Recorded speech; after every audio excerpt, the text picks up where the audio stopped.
نحمده ونستعينه ونستغفره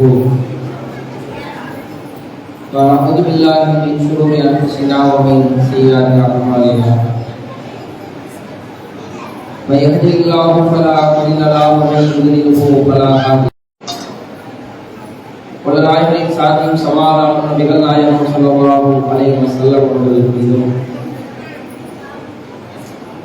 இந்த ஒற்றை படை நிலவுகளில் அல்லாஹ்வின் குறிப்பாக அல்லாஹ்வுடைய தூதரை அளவுக்கு அதிகமாக நேசிக்கிறோம்.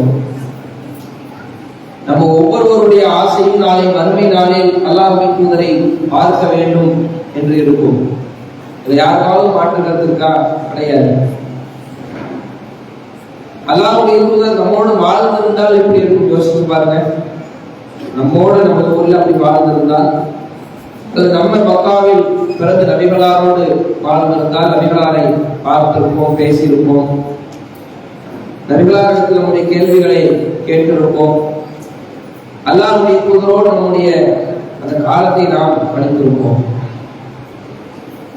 நம்மை விட பன்மடங்கு ஈமானில் உச்சம் தொட்ட நபித்தோழர்கள் அல்லாஹ்வுடைய தூதர் ஸல்லல்லாஹு அலைஹி வஸல்லம் அவர்களுக்காக உலகத்தில் எதை செய்வார்கள்? தங்களுடைய செல்வத்தை இழக்க வேண்டுமா? இழப்பார்கள். இறை தூதருக்காக குடும்பத்தை இழக்க வேண்டுமா? இழப்பார்கள். சொந்த நாட்டை விட்டு வர வேண்டுமா? வருவார்கள். ஒரு படி மேலாக உயிரை விட வேண்டுமா? விடுவார்கள், விட்டிருக்கிறார்கள். அந்த அளவுக்கு அல்லாஹ்வுடைய தூதரின் மீது பாசம், நேசம்.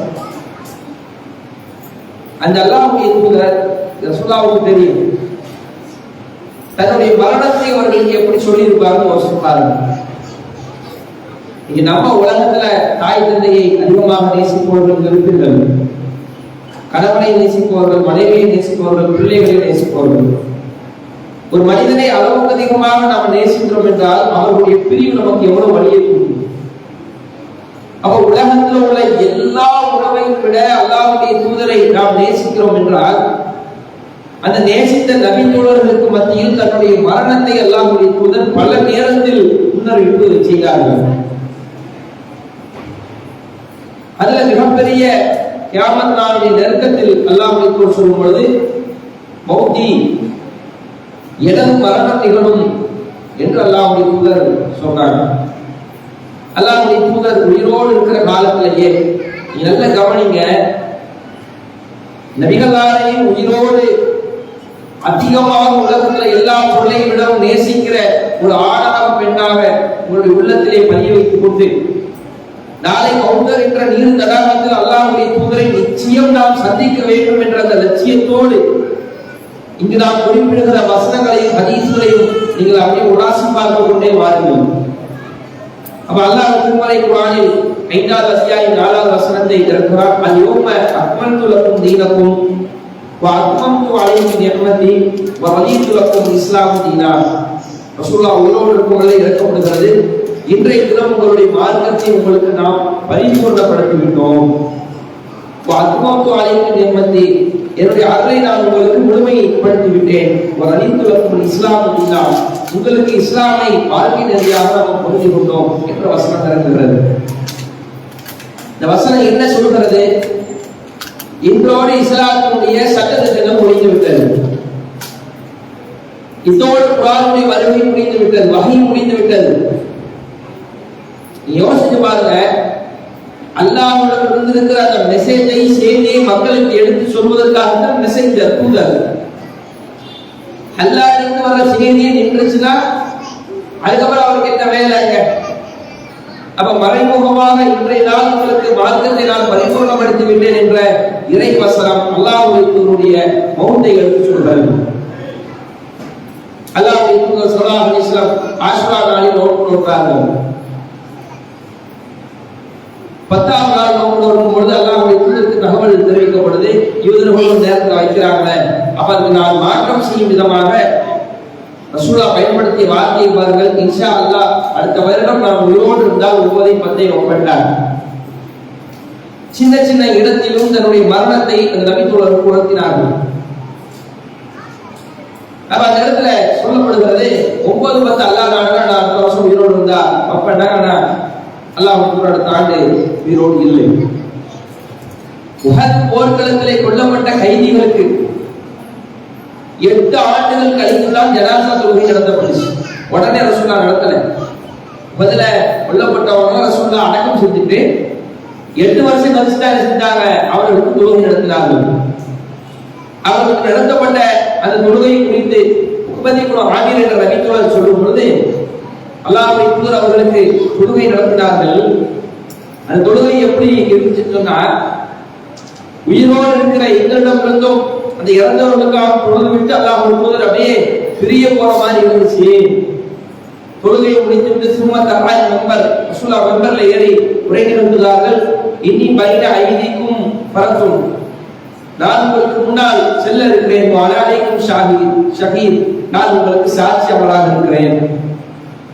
வாக்களிக்கப்பட்ட ஹவுல் என்ற நீர் தடாகத்தில் நான் உங்களை சந்திப்பேன். அல்லாஹ்வுடைய தூதர் அடுத்தபடியாக சொல்றாங்க, இந்த மாதிரி நான் மரணிச்சு போக போறேன், இன்ஷா அல்லாஹ் உங்களை ஹவுலுல் கௌசர் இருக்குல்ல, அந்த கௌசர்ல வந்து நான் உங்களை சந்திக்கிறேன் என்று அல்லாஹ்வுடைய தூதர் சொல்லிவிட்டு இதுல சில உபதேசத்தை அல்லாஹ்வுடைய தூதர் குறிப்பிட்டார்கள். என்னன்னா உரையினுடைய இறுதியில் குறிப்பிடுகிறேன். முஆதி இப்னு ஜபல் என்ற நபித்தோழர் சிரியாவுக்கு அல்லாஹ்வுடைய தூதர் அவரை ஆளுநராக அனுப்புகிறார்கள். முஆதி இப்னு ஜபல் அவர்கள் இந்த செய்தியை அறிவிக்கிறாங்க. லமா பஅத்தஹு ரசூலுல்லாஹி ஸல்லல்லாஹு அலைஹி வஸல்லம் யமன், யமன் நாட்டுக்கு அல்லாஹ்வுடைய தூதர் என்ன செய்றாங்க, என்னை ஆட்சியாளராக அனுப்புறாங்க. கரஜ பஅவு ரசூலுல்லாஹி ஸல்லல்லாஹு அலைஹி வஸல்லம் ஊசிஹி, அல்லாஹ்வுடைய தூதர் என்னோடயே பேசிக்கொண்டே வந்தார்கள். முஆது ராகிப் வ ரசூலுல்லாஹி ஸல்லல்லாஹு அலைஹி வஸல்லம் யம்ஷி தஹித ராஹிலத்திஹி, இந்த ஒட்டகத்தின் மீது வாகனத்தின் மீது முஆதி இப்னு ஜபல் அமர்ந்திருக்கிறார். அல்லாஹ்வுடைய தூதர் அப்படியே அவரை அழைத்து கொண்டு நடந்து வருகிறார். எப்படி ஒரு ஆட்சியாளர், எப்படி ஒரு தூதர் தனக்கு கீழ் உள்ள நிர்வாகி மேல் அமர வைத்து அல்லாஹ்வுடைய தூதர் அப்படியே மதீனாவுடைய வால் வரை வராங்க. வந்துவிட்டு அல்லாஹ்வுடைய தூதர் ஸல்லல்லாஹு அலைஹி வஸல்லம் சொல்றாங்க, முஹம்மதே போ, மக்களிடத்தில் இப்படி இப்படி நடந்து கொள். அல்லாஹ்வுடைய தூதர் அதிகமாக மக்களுக்கு சொல்கிற அறிவுரை, யூசுஃபுக்கு தக்வல்லாஹ், நீங்கள் அல்லாஹ்வை அஞ்சிக் கொள்ளுங்கள், நான் அது குறித்து உங்களுக்கு வசியத் செய்கிறேன் என்று மாதம் சொல்லிவிட்டு சொல்றாங்க, யாமா இன்னக்க அசா அல்லா தௌபானி பாத ஆனி ஹாலா, இந்த வருஷத்துக்கு பிறகு மாதம் நீங்க பார்க்க முடியாது. மாதம் அவர்களுக்கு ரசூலுல்லாஹ் உறுதிப்பட சொன்னார், இந்த வருஷத்துக்கு அப்புறம் மாதம் இனி நீங்க பார்க்க முடியாது. வல அல்லக அன் தமுர்ர பி மஸ்ஜிதி ஹாதா வகது, நீங்க அதுக்காக திரும்பி வரும் பொழுது என்னுடைய பள்ளிவாசலை நீங்கள் பார்க்கலாம், நான் கட்டிய மஸ்ஜிது நபவியை பார்க்கலாம், அடுத்து கபரி, என்னுடைய கபரை நீங்கள் பார்க்கலாம் என்று சொன்ன உடனே முஆதி இப்னு ஜபல் அப்படியே கதறி அழுகிறாங்க. அல்லாஹ்வுடைய தூதர் ஆளுநரை ஆரம்பிச்சுட்டு அல்லாஹ் வாழ்த்துட்டு சரியா இருந்துக்க அப்படின்னு சொல்லிட்டு அல்லாஹ்வுடைய தூதர் சொன்ன அந்த முன்னறிவிப்பை பாருங்கள். அடுத்த ஆண்டு வாழ்ந்து நீங்க திரும்பி வருவீங்க, என்னை நீங்க பார்க்க முடியாது. என்னுடைய பள்ளிவாசலை வேண்டுமானால் நீங்கள் பார்க்கலாம், என்னுடைய கபரை வேண்டுமானால் நீங்கள் பார்க்கலாம், பார்த்து நீங்க போயிட்டு வாங்க அப்படின்னு சொன்ன முஆதி இப்னு ஜபல் அவருடைய கண்கள் எல்லாம் கலங்கி விட்டது. யோசிச்சு பாருங்க, நபிகளாருடைய மரணத்தை, அந்த மரண தருவாய் நெருங்க நெருங்க எந்த முஸ்லீமுடைய உள்ளமும் அப்படியே ஒரு பதட்டத்துக்குள்ளாகும். அவர் நபித்தோழர்களுடைய நிலைமை எப்படி இருந்திருக்கும்? அல்லாஹ்வுடைய தூதர் ஸல்லல்லாஹு அலைஹி வஸல்லம் மரண தருவாயில் இருக்கும்போது செய்கிற பிரச்சாரத்தை எல்லாம் பார்த்தீங்கன்னா, என்னுடைய கபரை வணக்கமிடமாக நீங்கள் ஆக்காதீர்கள். லஅனல்லாஹு யஹூதி வல நஸாரா இத்தஹதத் குபூர மசாஜித அன்பியாயின் மசாஜித், அல்லாஹ் யூதர்களையும் கிறிஸ்தவர்களையும் சபிப்பானாக, தங்களுக்கு அனுப்பப்பட்ட நபிமார்களுடைய கபர்களை அவர்கள் வணக்கமிடமாக ஆக்கிக் கொண்டார்கள். என்னுடைய கபரை நீங்கள் வணக்கமிடமாக ஆக்காதீர்கள். அப்படின்னா கபருக்கு போயிருவேன் சொல்றாங்க. என்னுடைய கபரை விழா இருக்கும் பெருநாள் அந்த தினத்தை போன்று விழா இருக்கும் நாளாக நீங்கள் ஆக்காதீர்கள். அல்லாஹ் சொல்றாங்க. மரண தருவாயில் அல்லாஹ்வுடைய தூதர் நோய்வாய்ப்பட்டிருக்கிறாங்க. மஸ்ஜிது நபவியில் அல்லாஹ்வுடைய தூதருடைய குரல் கேட்கப்படவில்லை. ஆட்சியாளர் தொழுவிப்பாங்க, அல்லாஹ்வுடைய தூதர் தொழ வர முடியல. அந்த அளவுக்கு அல்லாஹ்வுடைய தூதருக்கு உடல் அதிகமாக சோர்வு ஏற்படுகிறது. அல்லாஹ்வுடைய தூதர் ஸல்லல்லாஹு அலைஹி வஸல்லம் பதிலாக அபூபக்கர் சித்திக் அவங்க தொழுகை நடத்துறாங்க. அந்த நேரத்தில் பாருங்க, ரசூலுல்லாஹ் இரண்டு நபித்தோழருடைய தோள் புஜங்கள்ல கையை போட்டுக்கொண்டு தவண்டவர்களாக பள்ளிவாசலுக்கு வருவார்களாம். அபூபக்கர் சித்திக் அவர்கள் தொழுவித்துக் கொண்டிருப்பார்கள். ரசூல் ஸல்லல்லாஹு அலைஹி வஸல்லம் அவர்களை பார்த்தோன்னே அபூபக்கர் சித்திக் அப்படியே பின்னாடி வந்துருவாங்க. உடனே அல்லாஹ்வுக்கு நீங்களே நில்லுங்க செய்ய காட்டுவாங்க. அவர் பின்னாடி வந்துருவாரு. அல்லாஹ்வுக்கு முன்னாடி நிற்பார்கள். அவர்களை பின்பற்றி அபூபக்கரும் அவர்களை பின்பற்றி மக்கள் தொழுதார்கள் என்ற செய்தியை பார்க்க முடிகிறது. அந்த நேரத்தில் ரசூலுல்லாஹ் தொழுகைக்கு முக்கியத்துவம் கொடுக்கிறாங்க. நபி தோழர்கள் பெரிதாக எதிர்பார்க்கவில்லை. ரசூலுல்லாஹ் போயிடுவாங்க அப்படின்னு எண்ணத்துல நபி தோழர்கள் இல்லை. அல்லாஹ்வுடைய தூதர் மரண தருவாயில் இருக்கிறார். எல்லா மனைவிமார்களும் நபிமார்களும் இருக்கிறார். முக்கியமான ஆட்கள் இருக்கிறாங்க. ரொம்ப உடம்பு முடியாம போயிருச்சு அப்படின்னு எல்லாரும் கூட இருக்கிறாங்க. அந்த நேரத்துல அபூபக்கர் சித்திக் ஊர்ல இல்லை. ஒரு வெளியூர்ல போயிருக்கிறாங்க. என்ன காரணம்? ரொம்ப சரியில்லாத இயல்பு. ஒரு வாரம் ரசூலுல்லாஹ் உடம்பு முடியல, சரியாயிருவாங்க அப்படிங்கிற நேரத்துல அவங்களுடைய வேலையை பார்த்து வெளியூர் போயிருக்கிறாங்க. அந்த நேரத்துல அல்லாஹ்வுடைய தூதர் ஸல்லல்லாஹு அலைஹி வஸல்லம் அன்பு மகள் பாத்திமாவை அழைத்தார்கள். ஒரு விஷயத்தை அல்லாஹ்வுடைய தூதர் சொன்னார்கள். பாத்திமா அவர்கள் கதறி அழ ஆரம்பித்தார்கள். நீங்க யோசிச்சு பாருங்க, அல்லாஹ்வுடைய தூதருக்கு அல்லாஹ் 3 ஆண் பிள்ளைகளை கொடுத்தாங்க. 3 பேரும் ரசூலுல்லாஹ் உயிரோடு இருக்கும் பொழுதே இறந்துட்டாங்க. 4 பெண் குழந்தைகளை கொடுத்தாங்க. 4 பேரை அல்லாஹ்வுடைய தூதர் உயிரோடு இருக்கும் பொழுதே இறந்துட்டாங்க. ரசூலுல்லாஹ்வுக்கு 7 அல்லது 8 பிள்ளைகள் அல்லாஹ் சொல்லப்படுது. ஏதோ 8. அதுல கடைசியா ரசூலுல்லாஹ் உயிரோடு இருக்கும் மிஞ்சிய ஒரு பிள்ளை, ஒரு பெண் பிள்ளை பாத்திமா. நமக்கு 2 பிள்ளை இருக்கு. பிள்ளை மௌத்தா போச்சா ஒரு பிள்ளை மேல எவ்வளவு பாசம் வைப்போம்.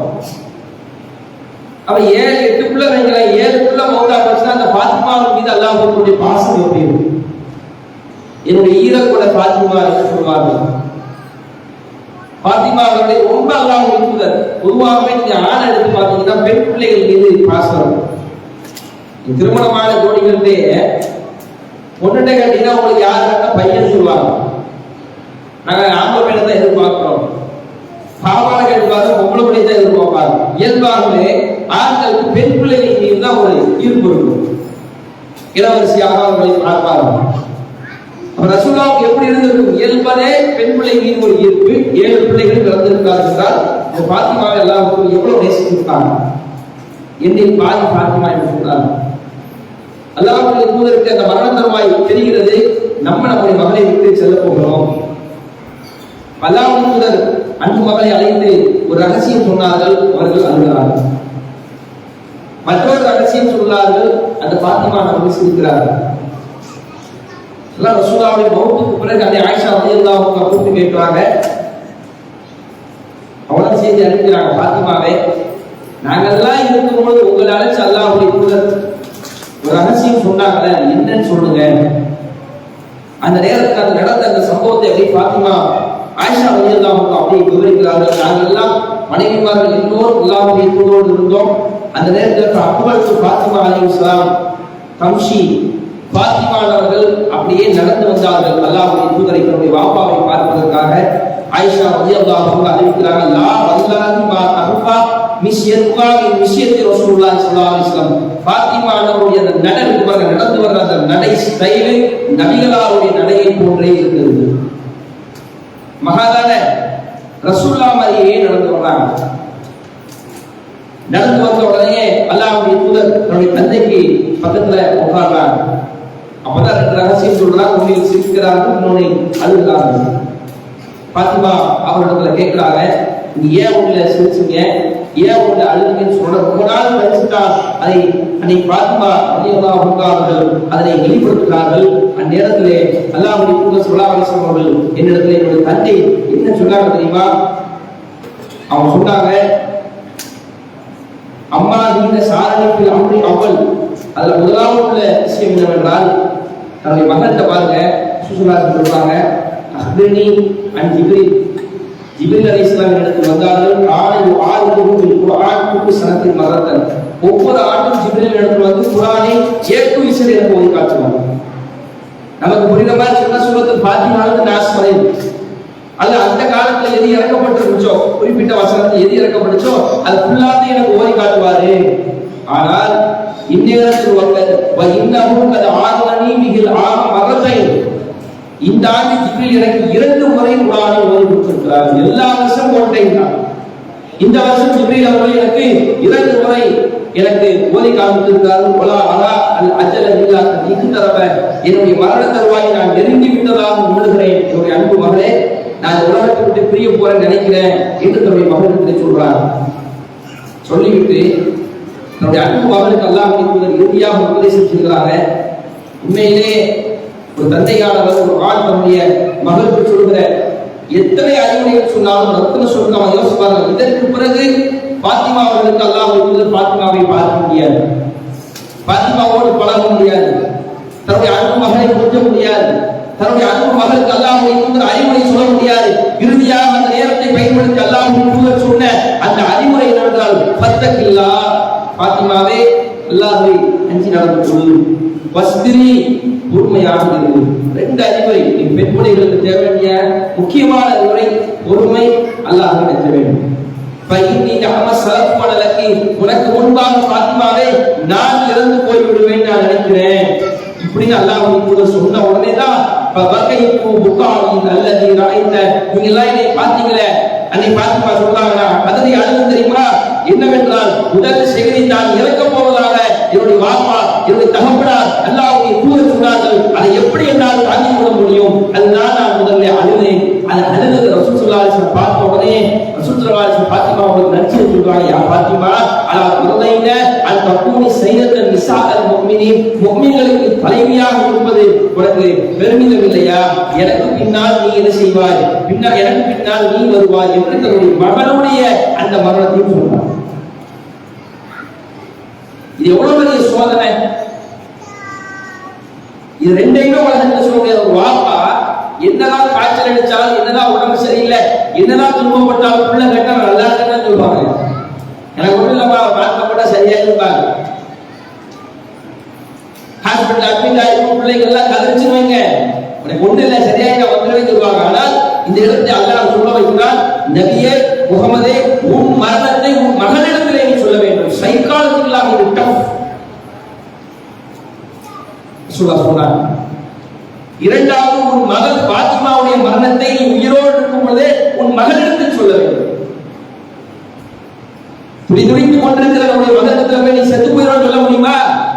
டாக்டரை கை வச்சா கூட உனக்கு ஒண்ணு இல்லமா, சரியா எனக்கு ஆறுதல் சொல்வோம். அந்த இடத்திலும் சாகுற தருணத்தில் கூட அல்லாஹ்வுடைய தூதருடைய உள்ளம் அப்படியே உலகத்தை நோக்கி பாசத்தை நோக்கி திரும்பி பார்க்கிறதா என்பதை சோதிப்பதற்காக அல்லாஹ் உன் மகளின் மரணத்தை நீ சொல்ல வேண்டும் என்று அல்லாஹ் சொன்னார். நபிகள் அப்படி சொன்னார். எப்படியான ஒரு நிலை! அதோடு அல்லாஹ்வுடைய தூதருடைய மரண நிகழ்வு அந்த ஆயிஷா ரலியல்லாஹு அன்ஹா அவர்களுக்கு நடைபெறுகிறது. நீங்க யோசிச்சு பாருங்க, ரசூல் ஸல்லல்லாஹு அலைஹி வஸல்லம் ஆயிஷா அவர்களுடைய நெஞ்சின் மீது படுத்திருக்கிறார்கள்.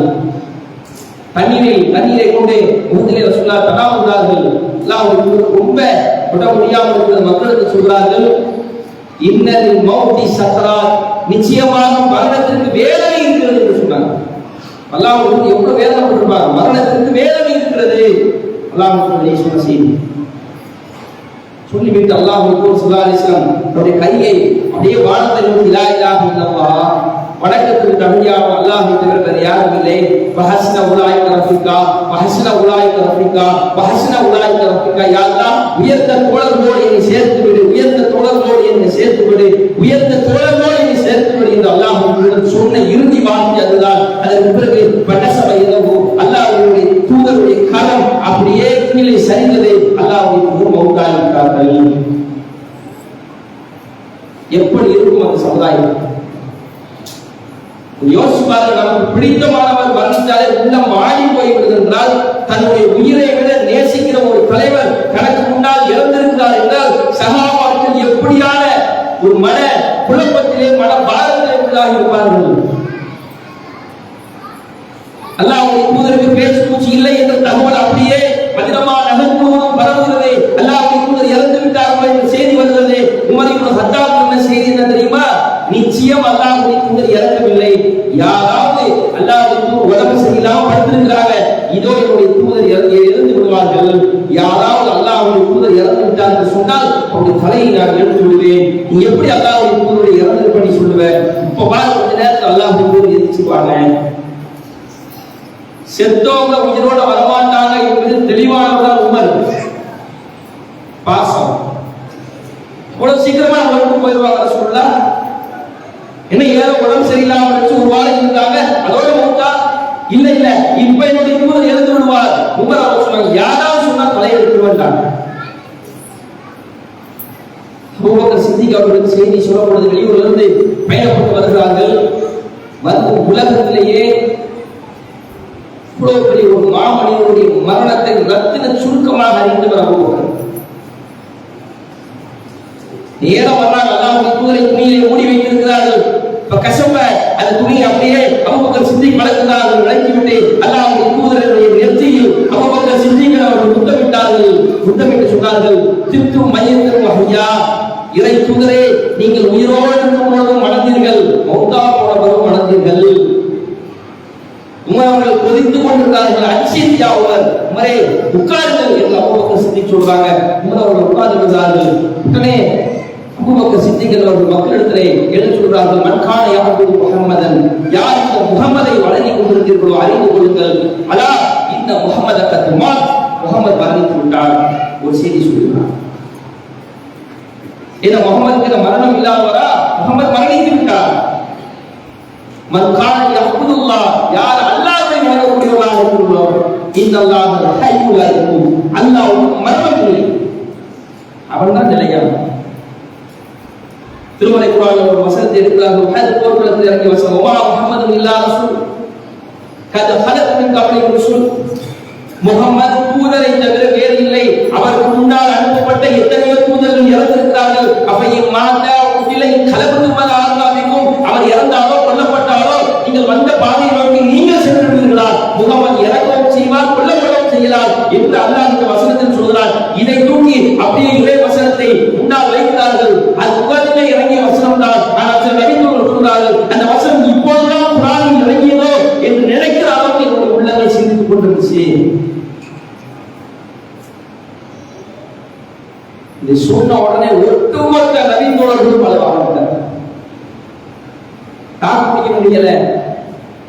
அல்லாஹ்வுடைய தூதரை அனுதினமும் பார்த்தவர்கள், தன்னுடைய உயிரை விட நேசித்தவர்கள், அல்லாஹ்வுடைய தூதரை ரசித்தவர்கள். ஒரு நபித்தோழர் வந்து அல்லாஹ்வுடைய தூதர்கிட்ட பேசுவார், அல்லாஹ்வுடைய தூதரே நான் உங்கள் முகத்தை பார்க்கிறேன், சந்திரனையும் பார்க்கிறேன், அல்லாஹ்வுடைய தூதர் நீங்க ரொம்ப அழகா இருக்கிறீங்கிறார். அப்படி நபிகள் நாயகத்தை நேசித்தவர். அபூபக்கர் சித்திக்கை விட ஒரு தோழமை உண்டா? நபிகள் நாயகம் ஹிஜ்ரத் செய்த அந்த வரலாற்றிலிருந்து, இஸ்லாமுடைய துவக்க காலத்திலிருந்து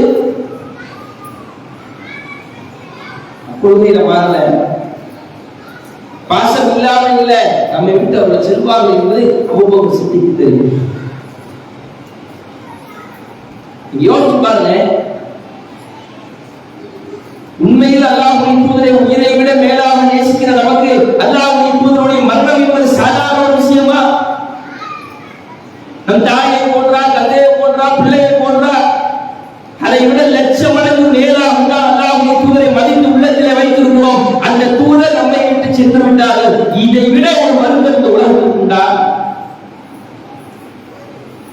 அந்த சமுதாயத்தை எப்படி எதிர்கொண்டிருக்கும் யோசித்து பாருங்க. தாக்கு பிடிக்க முடியல நபித்தோழர்களால்.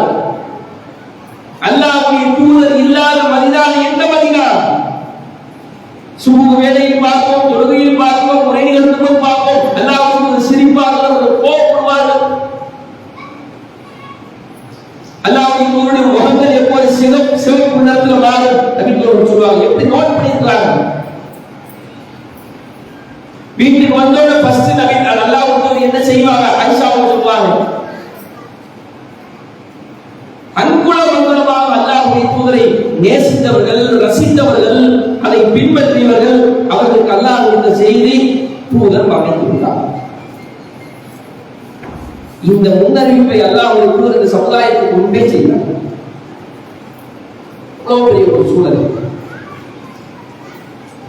ஒரே ஒரு அறிமுறை நான் பின்னால் சொல்லுகிறேன் என்று சொல்லியிருந்தேன். அல்லாஹ்வுடைய தூதர் ஸல்லல்லாஹு அலைஹி வஸல்லம் அந்த உஹது போர்க்களத்தில் அவர்களுக்கு தொழுவித்து விட்டு மிம்பரில் ஏற அல்லாஹ் சொன்னாங்கல்ல, ஹவுலுல் கௌசரில் நான் உங்களை சந்திப்பேன் என்று சொல்லிவிட்டு அல்லாஹ்வுடைய தூதர் சொன்ன ஒரு செய்தி நீங்கள் குறித்து வைத்துக் கொள்ளுங்கள். ஃபஇன்னி லஸ்து அக்ஷா அலைக்கும் அன் துஷ்ரிகு, எனக்கு பின்னால் நீங்கள் அல்லாஹ்வுக்கு இணை வைத்து விடுவீர்கள் என்று நான் அஞ்சவில்லை. ரசூல் ஸல்லல்லாஹு அலைஹி வஸல்லம் சொல்றாங்க, வலக்கின்னி அக்ஷா அலைக்கும் துன்யா அன் தனாஃபஸுஹா, உலகத்தினுடைய பொருளாதாரம் உங்களுக்கு வழங்கப்பட்டு அதுல நீங்க அதிகமாக போட்டி போட்டுக் கொள்வீர்களோ என்ற அச்சம் தான் எனக்கு இருக்கிறது என்று ரசூலுல்லாஹ் சொன்னாங்க.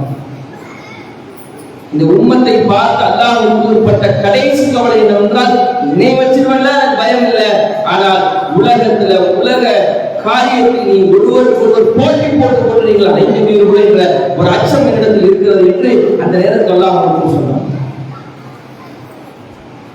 இன்றைக்கு நாங்கள் எப்படி இருக்கிறோம்? ரசூலுல்லாஹ் பட்ட அந்த வருத்தத்திற்கு மாற்றமாக நம்ம சரிபடுத்தியவர்களாக வாழ்கிறோமா?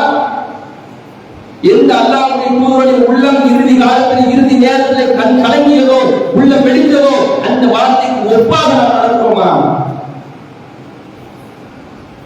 மார்க்கத்தில் அனுபவம் இருக்குதா? மார்க்கத்தில் போட்டி இருக்குதா? என்ன விட இவர்கள் குர்ஆனை அதிகமாக மனப்பாடம் பண்ணியிருக்கிறார்கள், நானும் மனப்பாடம் பண்ணுவேன், வந்தது உண்டா? என்னை விட அழகு முறையில் மார்க்கத்தை எடுத்து சொல்கிறார்கள், நானும் முயற்சி செய்வேன், இந்த போட்டி வந்திருக்குதா? எல்லா பயம் நிகழ்ச்சிக்கும் வருகிறார்கள், நல்ல அமல்களை அவ்வளவு செய்கிறார்கள், முன்பின் சுண்ணத்தை செய்கிறார்கள், நானும் ஒரு போட்டி செய்வேன், போட்டி போடுறோமா? ஆண்களாக இருக்கட்டும் பெண்களாக இருக்கட்டும் போட்டியும் பொறாமையும் எதை நோக்கி இருக்கிறது? ஆடையை நோக்கி இருக்கும். ட்ரெஸ் எவ்வளவு காஸ்ட்லியா ட்ரெஸ் இருக்கிறோம், அது பார்க்கணும். அவளை விட அதிக ரேட்ல நம்ம ட்ரெஸ் இருக்கிறோம். வேணா ட்ரெஸ் எடுத்துக்கிறான், இதெல்லாம் பாருங்க, குறிப்பிட்ட கடையில தான் ட்ரெஸ் எடுப்பாங்க. இல்ல பேர் சொல்லும்படியா இருக்கணும். சும்மா சின்ன சின்ன கடைன்னு சொன்னா அவங்களுக்கு ஒரு மாதிரி தாழ்வு பார்ப்பாங்க. இதுக்கு நம்ம சொல்ல எந்த கடை இது சும்மா 500 1000 இல்ல 5000 10000 ஒரு கெத்து நினைக்கிறாங்க. போட்டி இது மார்க்கத்தில் வரமாட்டேங்கிற போட்டி அப்பவே தெரிய வேண்டாம். முழுவதுமாக உங்களை சைத்தான் ஆட்கொண்டு விட்டான். ஒருத்தர் நகையணி இருந்தால் அதை வைத்து போறாமை, அழகு ரீதியாக போறாமை, கல்வி ரீதியாக போறாமை, ஆண்கள் பெண்கள் என்று இருபால வெளிப்படுத்திக் கொள்ளுங்கள். போட்டி பொறாமை உலக விஷயத்தில் தான் அதிகம் இருக்கிறது. எப்படி இப்படி வியாபாரம் பண்றான், அவனுக்கு எப்படி வருமானம் வருது, ஃபேமிலியோட அவங்க டூர் போறாங்க, நம்ம எப்படி பக்கத்துல போன செட் ஆகாது, நம்மளும் எங்கேயாவது போகணும், அட அது காசு இல்ல பிரச்சனை இல்ல கடன் வாங்கியாவது போவோம். வாதப்படுகிற கடன் எல்லாம் அத்தியாவசியத்துக்கு ஆரம்பத்துக்கா மார்க்க நெறிமுறையில் வாழாவிட்டால் உலகம் என்பது நமக்கு ரொம்ப சிரமமாக தான் இருக்கும். எதுக்கு போட்டி போறாம போட்டி போறாம நம்ம என்ன செய்ய போறோம்? அடுத்த ஒரு ரூபாய் வாழ்க்கை மாற்றணும். சரி வாழ்ந்துட்டா உங்களை போட்டுருவாங்களா? யாரை திருப்திப்படுத்த போறீங்க? மனுஷனை திருப்திப்படுத்த முடியுமா? மனிதர்களை திருப்திப்படுத்தவே முடியாது என்பதை புரிந்து கொள்ள வேண்டும். ஒரு கதை சொல்லுவாங்க. ஒரு வாப்பா மகன் ஒரு ஒட்டகம் இருந்துச்சான். மனிதர்கள் எப்படி என்பது உதாரணம். சொந்தக்காரனா இருந்தாலும் சொந்தக்காரன் எல்லாரும் விட்டாட்டி உள்ள வளர்த்துல வெளியில உள்ளவங்க கூட நம்பிடலாம். உறவினர்கள் தான் அவ்வளவு தொந்தரவு செய்கிறார்கள். சக உறவினர்களை அதிகம் பேசுகிறார்கள். எதிரி வெளியில உள்ளதா இருக்காங்களா அந்த மாதிரி சொந்தக்காரங்களே சப்போர்ட்டா இருக்கணும். ஒரு மகனை பிள்ளைய வச்சு ஒரு உதாரணம் சொல்லுவாங்க. ஒட்டகம் முடிச்சா அவர் சொன்னாரா, உலகம் தெரியடா, இந்த மக்களை பத்தி புரியுறது கூட கிளாஸ்ல பிராக்டிக்கலா காட்டுறேன்னு விட்டு மகனை மேலே பார்த்துட்டு வந்தாராம். அதுதான் சொன்னாரா, என்னடா பிள்ளைங்க பாப்பாவை நடக்க விட்டு மேல பாரு எரும மாதிரி உட்கார்ந்து இருக்கிறாங்க பத்தியா திட்டுறாரா? சரி நீ இறங்கு நான் ஏறுறேன். திட்டினதுக்கு மாற்றமா நடப்போம். நான் ஏறுன்னு அவர் ஏறிட்டாரு. அடுத்து கூப்பிட்டு சொல்லலாம். பெரியவரா இருக்கிறாரு, சின்ன பேரை நடத்தி கொடுத்து போறாரு பாரு, ஏன் அவனை மேல இருந்தா தான் என்னன்னு சொல்லியிருக்கான். அதுக்கியா சரி பஞ்சாயத்து 2 பேரும் ஏறிட்டாங்க. 2 பேரும் ஏறிட்டு அப்போ போற வாயிலா திரும்ப அப்பனும் என்ன மாதிரி கொடுத்துறாங்க. யாராவது ஒருத்தரா இறங்கி போட்டிதானே அப்படின்னு சொல்லியிருக்காங்க. எதுக்குடா வாங்க, நீயும் ஏற வேண்டாம் நானும் ஏற வேண்டாம், 2 பேரும் ஏறாலும் பிரச்சனை, நடந்து போகணும் போயிருக்காங்க. அதாவது இருக்கா சரியான முட்டாள் குடும்பமா இருக்கும் போலயே. ஒரு ஒட்டகத்தை பயன்படுத்துறதுல சும்மா நடந்து போயிருக்காங்க, எவனா ஏற வேண்டியதான். ஒட்டகத்தை கூப்பிட்டாங்க, ஒட்டகமும் இருந்தாலும் தான் நீ பஞ்சாயத்து பண்ணுவேன், ஒட்டகமே இல்லடா அதோட சொல்லியிருக்கான். ஊர் 4 சொல்லுங்க ஒட்டகத்தை எடுத்துக்காம பாரு, 4 ரூபாய் ஒட்டகத்தை எடுத்துக்கியா நீ எந்த டிகிரியில வந்தாலும் மனுஷன் திருப்தி பண்ண முடியாது. மனுஷனுடைய உள்ளம் திருப்தி பெறாது. ஏதாவது ஒரு குற்றமும் குறையும் வைத்துக் கொண்டே இருக்கும். நீங்க அடுத்தவங்க திருப்திப்படுத்த வாழ்க்கீங்கன்னா ஒரு வாழ்க்கை வீணா போயிடும். என்னதான் செஞ்சாலும் ஒரு சாப்பாட்டுல திருப்தி ஆகணும். மனுஷன் கல்யாணம் சாப்பிடுவாங்கல்ல, ஒரு நெய்ச்சோறு போட்ட பிரியாணி போட்டுக்கலாமோ அப்படிங்கிறது, பிரியாணி போட்ட பத்தி போட்டுக்கலாமோங்கிறது. சரி எல்லாத்தையும் கொண்டு எதுக்கு இவ்வளவு ஏதாவது ஒண்ணு உண்டாங்க என்ன வேலை சொல்ல வர விசாரணை நோக்கம் வச்சுக்கிட்டோம், அதனால சரியா இருக்கும். சரி அப்படி ஒரு சாப்பாடு கொஞ்சம் தேங்காய் ஊற்றிருக்கணும், உப்பு பிரச்சனை தப்பு பிரச்சனை,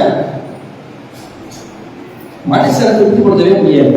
அல்லாஹ் பாருங்களேன், சாப்பிடுறவங்க சாப்பாடு எவ்வளவு சாப்பிடுறோம், ஒரு வாய்க்கு 2 ரக்காயத்துக்கு நன்றி செலுத்த நல்லா சொல்றாங்க, நீ எவ்வளவு சாப்பிடு கடைசி அல்ஹம்துலில்லாஹ் ஒரு வாய் அல்லாஹ் திருப்தியாயிரும். படைத்தவனை திருப்திப்படுத்துவது இலகு, லேசானது. படைப்பிடத்தை திருப்திப்படுத்துவது முடியாது, கஷ்டம் இல்லை, அது முடியாது. நம்ம சக்திக்கு உட்பட்டு நம்ம வேலையை செஞ்சுக்க வேண்டியது. ஒரு மனைவியால கணவனுடைய ஃபுல் சாட்டிஸ்ஃபை என்ன வேலை பார்த்தாலும் கோபம் தான் செய்வார். அதே மாதிரிதான் ஒரு கணவனாலே அப்படின்னா உறவுகள் தாய்கள் எல்லாத்தையும் ஒரு இக்கலா இருக்கதான் செய்யும். அல்லாஹ்வுக்கு பயந்து இறைச்சமா சக்திக்கு உட்பட்டு என்ன செய்ய முடியுமோ அதை அந்தந்த உறவுடைய ரோல்ல செஞ்சுட்டோம்னா போதும். மிஸ்டேக் கணவன் மனைவி இருக்கிறாங்க, கணவனுக்கான வேலை மனைவியோ மனைவிக்கான வேலை கணவன் சேர்ந்தா தண்டனை மறுமையில தானே. இப்ப அல்லாஹ் தருமா அல்லாஹ் தெரியுமா நீங்க எவ்வளவு கஷ்டப்பட்டு எவ்வளவு உழைக்கிறீங்க எவ்வளவு சிரமப்படுறீங்க, அவ்வளவுதான். அல்லாஹ்வுடைய தூதர் பயந்த ஒரு விஷயம் உலகத்துல போட்டி பொறாமை இருக்கிறார். குறிப்பாக பொருளாதாரம் வந்து விட்டால் அது ஆடையில வந்துடும், நகைகள் வந்துடும், வசதி வாய்ப்புகள் வந்துடும், வீடுகள் வந்துவிடும்.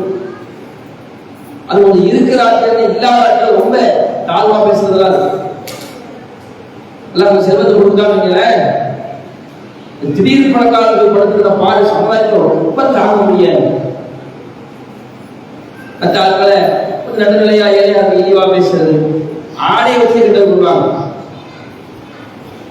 பெண்களாக என்னமா பரதா 250 அப்படின்னு கேட்கறது.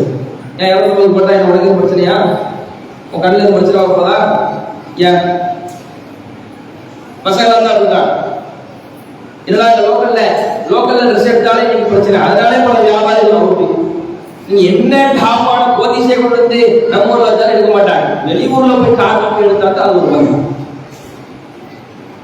ஏன் உள்ளூர் வியாபாரம் எடுக்கிறது தெரியுதா, ஊர்ல எடுத்த அப்புறம் செய்ய விடாகும். எங்க எடுத்த பக்கத்துல எடுத்தேன், இங்கதான் எடுத்தியோ நாங்க மதுரையில போய் போத்தீஸ்வரா எடுத்தோம் அப்படின்னு உங்களுக்கு உடனே ஒரு சோனத்துக்கே போன மாதிரி எப்படி இந்த அம்மா போத்தீஸ் போச்சு, அடுத்த வருஷம் என்னாலும் சரி போத்தீஸ் போகணும். ஒரு ரோப விட்டாலும் பிரச்சனை இல்லை, போத்தீஸ் தான் போய் எடுக்கணும். இவர்கிட்ட வாங்கினா 5 ரூபாய் போயிருக்கும், அங்க போய் 5000 ரூபாய் கொடுத்து எடுத்துக்காரு. யாரை திருப்திப்படுத்த ஒரு அம்மா சொல்லிட்டு போச்சு, அந்த அம்மா வந்து எப்பா போத்தீஸ்ல எடுத்துட்டு அப்படின்னு சொல்லுவாங்க. ஏமா நாங்க சென்னையில அது அடுத்த போய்கிட்டே இருக்கு, நீ அப்படி சவுதிக்கு போயிட வேண்டியது ஆள் நிலவரம் யாரையும் திருப்திப்படுத்த முடியாது. நம்ம வருமானம் என்ன, நம்முடைய பிள்ளை கணவர் நமக்கான அந்த கட்டமைப்பு என்ன, கெப்பாசிட்டியும் கேப்பபிலிட்டியும் என்ன நம்ம குடும்பத்துல, அதை பார்த்து ஆணும் சரி பெண்ணும் சரி வளர்கிற பிள்ளை ரொம்ப முக்கியம். உண்மையான போன் கேட்கறது, பைக் கேட்கறது, ஏன்னா அவ்வளவு கம்மியான வருமானத்துல 1 லட்ச ரூபாய் பைக் கேட்கறது எப்படி வாங்கி கொடுக்க முடியும்? கேட்கறது ஒரு அறிவு அவ்வளவு 4 லட்சக்கணக்கில் வருமானம் வருதுன்னு ஒரு பைக்கை கேட்டுனா நியாயம்.